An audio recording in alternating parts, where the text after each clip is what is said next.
We were early adopters of the Roto Chair back in 2020 when we had VR arcades, and this is a huge improvement over those models. The original Roto chairs weighed like 800 pounds when they were all assembled and had all these cables and wires in order to link up to computers and headsets. Although I always really liked the concept of Roto, I was always really eager to see what the company would do next. And so 5 years later, we're finally getting a good look at that. The new Roto chair weighs less than 100 pounds when fully assembled. It folds down and packs together, and it comes on roller wheels, so you can use it as just a normal gaming chair. So even if you're just a casual VR gamer, you could get a chair like this and use it in your day-to-day life. And then when you're ready to lock into VR, you could use it for whatever application you choose. They've got it set up here with a flying version and a racing version to give people an impression of how flexible one of these new units actually is. Back in 2020, when the first Roto chair was introduced, it was really more of an arcade-designed concept. It was something that was designed to be stable and used on a commercial level. So it's great to see that they've really kind of opened up their product to something that's much more accessible to just the daily user. And if one of those chairs is too big for you, they've got the VR Explorer, which is a brand new concept. It's a much smaller footprint for somebody who just really wants a more immersive experience in VR. And one of the biggest selling points for me is that now these things work natively with the Meta headsets. So no more wires, no more complicated PC setups. They're literally just plug and play now, which is great.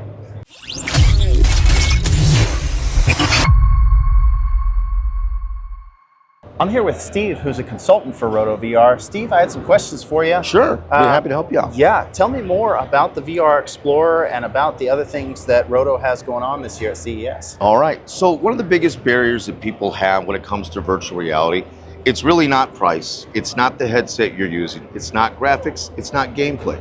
The number one thing, in my personal opinion, is that people get sick when they jump into VR. And we lose so many people. They try it on, they think it's amazing, then all of a sudden they're like, "Ugh!"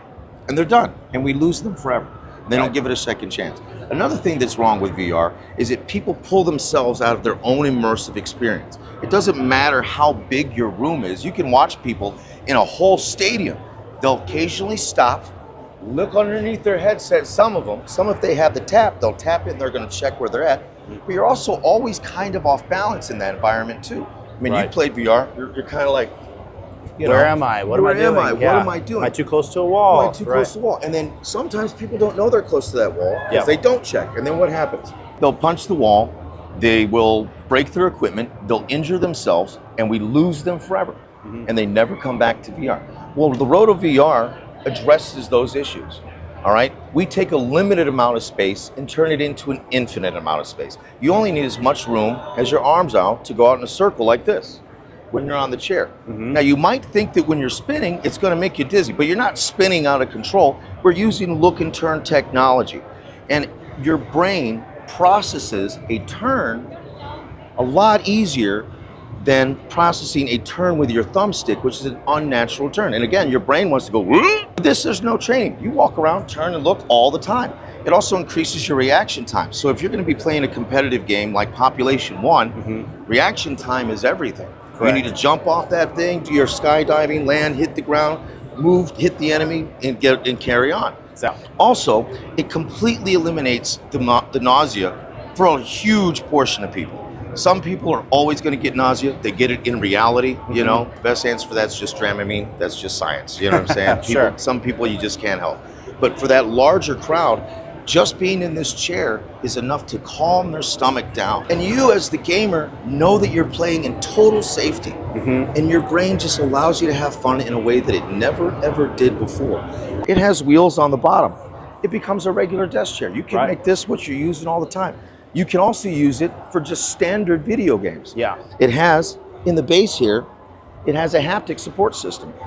If something explodes, you feel it. I mean, you feel it through your whole system. If you're watching a movie, because sometimes, you know, in the VR, you can use the movie mode where you're like watching it on a big screen. You have a better setup than Disney has. You're sitting there like, oh my God, I feel the world moving as it's happening. And you're brought more into that immersive experience, and that's all we're trying to do with the Roto VR.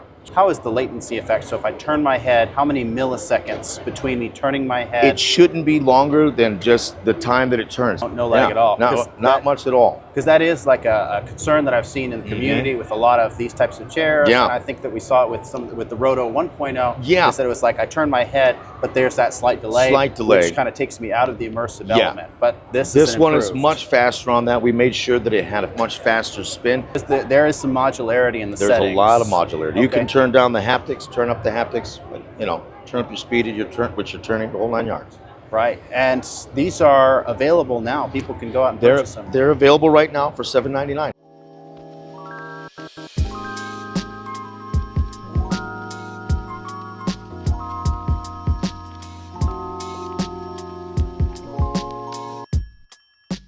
I'm here with Elliot Myers, the CEO of Roto VR. And Elliot, tell me about yourself and what Roto brings to the table at CES this year. Sure. So I've been involved in gaming and gaming tech for like 30 years nearly. My history is I've been making video game accessory products and games for a long time. I brought I helped to bring the steering wheel to the European market. We made the first force feedback wheel, the first force feedback joystick, the first 3D games controller, remember all the light guns and that kind of stuff way back when. You're too young. But anyway, I've been in this for a while. And what I'm excited about is where VR is today. I mean, it's a lot about gaming, but things are moving towards more kind of mainstream media. Yes. And also productivity. And so what we're showing here today is our vision. I mean, you've probably seen the Roto VR Explorer. Yes, sir. I'll show it to you in a second. But we've got, it's a modular system.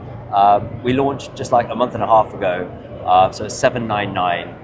And it's the best way to experience VR while seated. And we do that in a number of ways, which I'll come on to. But then we've got our desktop. You can see here we've got flying, we've got racing. They're coming out later this year in August. And yeah, really excited about the journey we're going on. The Explorer model is primarily using head tracking. Okay. So wherever you look, the chair automatically turns, which makes it instantly compatible with like 80% of games out there on the MetaQuest App Store. And then we've got haptics that go through the chair. So not only are you turning and therefore resolving motion sickness or snap turns, if you're aware of that. So we solve that. But then when it comes to racing and flying, there's modular attachments where you can add whatever device that you wish. Oh, I see. But it won't use the head tracking because it doesn't make sense to look at the back of your seat of a car. Right. So that's using a different communication method. So as you turn the wheel, the in-game vehicle moves, and then your seat is tied to the cockpit of whatever it is in the game. So an aeroplane or a car or an avatar. Sure. And one thing I'm really personally curious about, because we were sort of early adopters of Roto. We had 2 Roto chairs back in 2020, the original versions. And I'm very curious what your process looked like for coming up with the new version and the changes that you made along the way, and how you, I guess, took customer feedback and what the process looked like. Well, so we had this vision, which is a lot of people would choose to sit, to watch to play games, browse the internet, shop online, and that's being realized. But we were so early in the market, we didn't know who would adopt it. Thank you. But so we built something for everyone. And if you go back to like 2017, when we were, figuring it all out, the VR market was very different. There was HTC Vive and different input devices or input requirements for every different headset with different power. So we had this expensive electronically unit. We didn't know if it would be arcades that would be buying it or home consumers. This is before Quest. So since then, consumer VR has kind of taken off. And whilst there's lots of different verticals of different industries all using and looking at VR in different ways, we just didn't know how people were going to use it. So we put everything into that first version. And then when Quest, became successful, we thought, well, how can we reduce the costs and focus really on the consumer market? How can we get this tech that we got 5 out of 5 star reviews for Roto 1? How do we bring it into something that ships in one box that we can sell through retail and deliver, with free shipping to customers? So Preston and I've talked a lot this week about just the barriers to entry VR and how, like, as community, companies like Roto and Shiftall is another one that we talked to a lot, are really kind of helping lower those barriers to entry and those hurdles that I think would be, prevent people from getting into the space. Couldn't agree more. Yeah, so it's been a tough journey, but we're delighted that we've now just launched in partnership with Meta as part of the Made for Meta licensing program. and we're now available in some of the key retailers like GameStop and Argos in the UK and Amazon. So yeah, it's been a difficult road, but it feels like we're literally just beginning because we've got all this cool stuff coming out. Right. You can go to GameStop, you can go to Amazon in the US, or our website is $7.99 with free shipping, and you'll get it delivered within 3 days. Excellent. And then that's for the standard model. Is the Explorer a lower price point? Or yeah, so $7.99 is the base is case. for the Explorer? And then these attachments are coming out later this year. So this is August for flying and racing. The Pro seat, which is a higher back seat with arm support that will support these accessories in the future. That's $299. Okay. And that's not available till March. Okay, I got you. Excellent.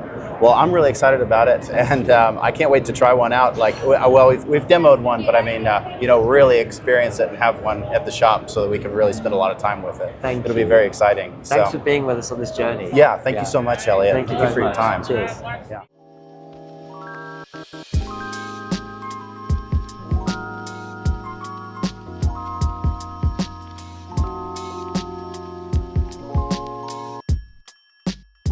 Seeing the Roto Explorer up close was pretty incredible, and I can't wait to get one back here at the office to test it myself. It's companies like Roto that are not only pushing the boundaries with new, innovative products for VR, but also making VR more accessible and fun for everyone. If you haven't had a chance to check it out yet, or you still have questions, be sure to check out our friends at Roto for more information on the brand new Roto Explorer. Don't forget, the Quest 3 giveaway is still happening, so if you want a chance to win a Quest 3, you can check out the link in the description below. As always, guys, hit that like and subscribe button to keep up to date for all our VR news and content.